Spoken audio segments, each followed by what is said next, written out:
And, there was a moment where I was playing defense against Cade, and he went to the hole, and I got elbowed in the face, like the first possession. Flagrant elbow. That was, a welcome to NBA moment. What's up, Piston fans? This your boy Flagrant Elbow, back with another one. The Detroit Pistons lose to the New York Knicks horribly, and that's what this video is going to be about.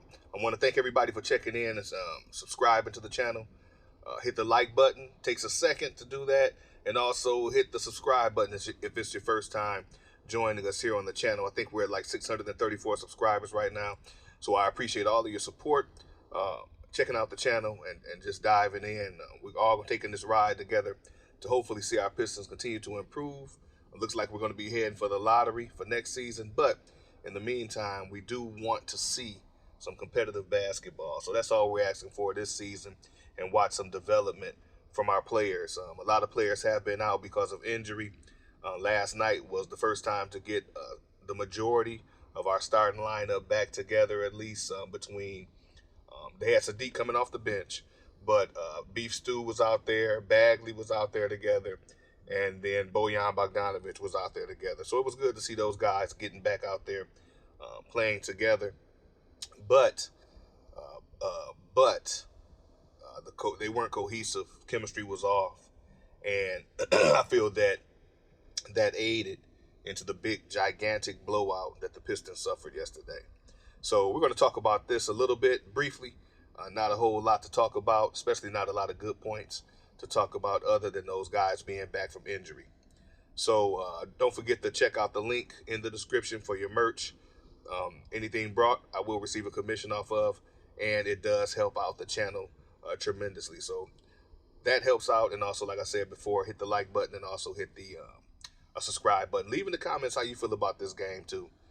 It was horrible. I actually quit watching it after a while. I was disgusted, and it was no need for me to continue to watch it. I wanted to be surprised and at least seeing that they pulled it close before the end of the game, but that didn't happen either. So it was just one of those games, one of those nights, one of those days where nobody was clicking. Nothing was clicking for anybody. And those types of games is hard to watch. So let's get into it, to the video right now. All right, so when you look at the score, 140 to 110, sometimes you can say, man, that score really doesn't reflect the game, but this score really reflects the game. From the start of the game, it was tough watching. It was no spark.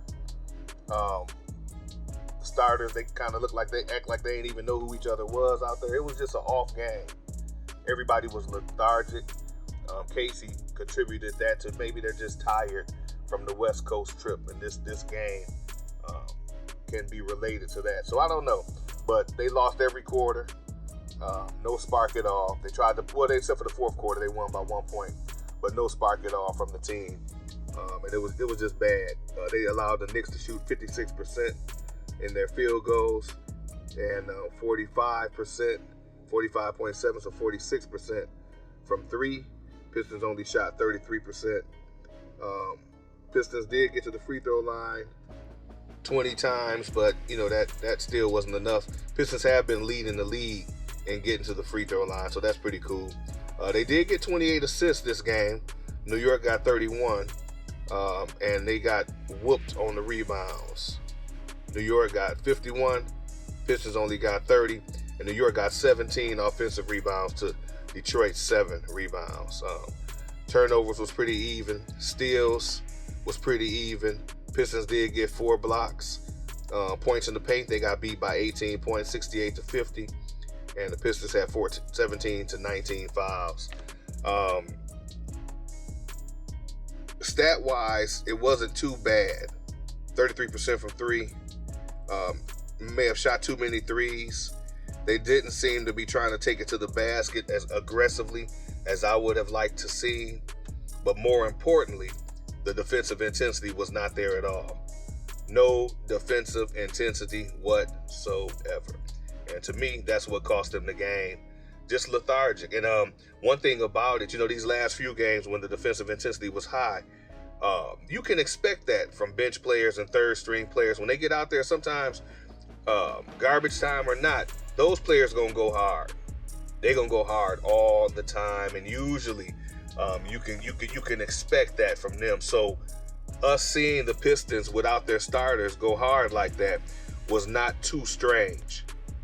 You know, it just represented what bench players and third stringers do. Guys fighting for minutes, fighting to be noticed, fighting to be noticed by the league, any other team, where they can probably get on there and contribute significantly more. So they built chemistry that way when and they were just hungrier. Now we get the starters back, and that was one thing, a concern of mine. Hey, when we get our starters back, how is that going to affect the defensive intensity?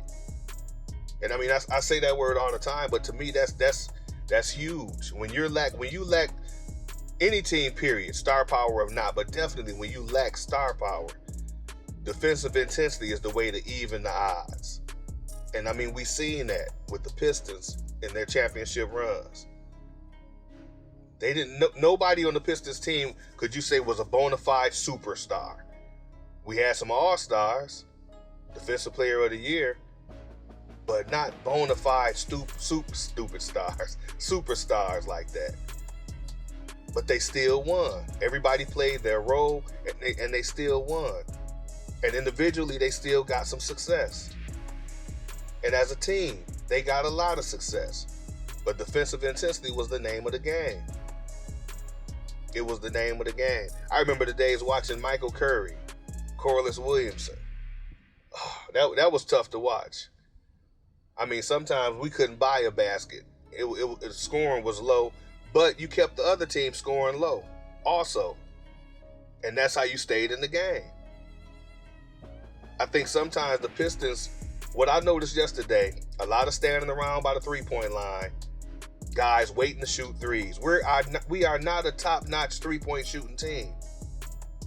We have a couple guys on the team that can shoot, but when you're totally relying on them to hit every shot they make and everybody else is trying to fall in, it's just like that Steph Curry factor. Steph Curry started making threes. Every gym you go to, everybody want to shoot half-court jumpers now. Deep threes. Even in the league, you got people doing that. James Harden started hitting the step-back three. Everybody started doing that. The Detroit Pistons are not a top-notch three-point shooting team. We got to get it the hard way. Our jumpers have to be wide open. And if you notice some of our shots yesterday, a lot of our shots, and not just yesterday, just period, in the offensive scheme that Casey has, or whatever they're doing there, shots are hard to come by. You look at other teams, and it seems like they move that ball and they find a wide open man. The Pistons have to fight to get wide open a lot of times. And that's concerning. And that's why I can understand people, hey man, we got to get rid of Casey. I'm not sold on that just yet. But moving forward, eventually, yeah, we're gonna have to get rid of Casey. But the bottom line is, with this game yesterday, defensive intensity was not there. It was not there at all. And that is a thing that I worry about as the starters come back. Beef Stew gonna give you 110%. He gonna do that. He gonna fight. He gonna claw. He gonna get into it with somebody. He gonna get a technical foul. But the rest of the team, the starters,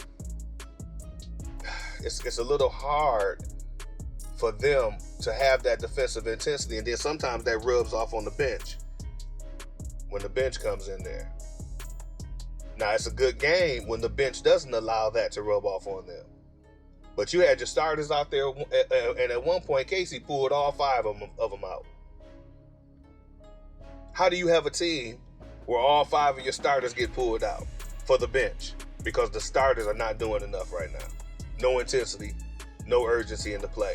And that's what we had. Now, a lot of that could be contributed to them being tired from the West Coast trip. And that's understandable. There are 82 games in the season. So is it a major concern? If it continues, it will be. But right now, it's just one of those funky games. Just a funky game. And they played like it. They sure did. So that's what happened. We did have 6-7 players in double digits. That was nice. Beef Stew got to drop a couple threes. When I watched the highlights, a couple threes went through from him in the game. And even during the game, Bags dropped a few threes. So, I mean, at times they look good. At times they look good, but it's not a lot of good things to take from this game. So hopefully we get this behind us, move forward to the next game. So I just want to talk about the game a little bit. I'm late getting this out. I was contemplating not even putting nothing out for this game, but at least wanted to put something out. So that's all I got, real quick video for you guys. I hope you appreciate it. Let me know in the comments how you felt about it, man. Is this something that's going to continue? Were you upset or did you quit watching the game? How did you feel about the game? Let me know in the comments. Don't forget, hit the like button, and if you're new, hit the subscribe button. I really appreciate it. Helps with the algorithm to get the videos out to more people. And I thank everybody for 634, I believe, subscribers. I appreciate all of your support. Thank you, and everybody, stay safe.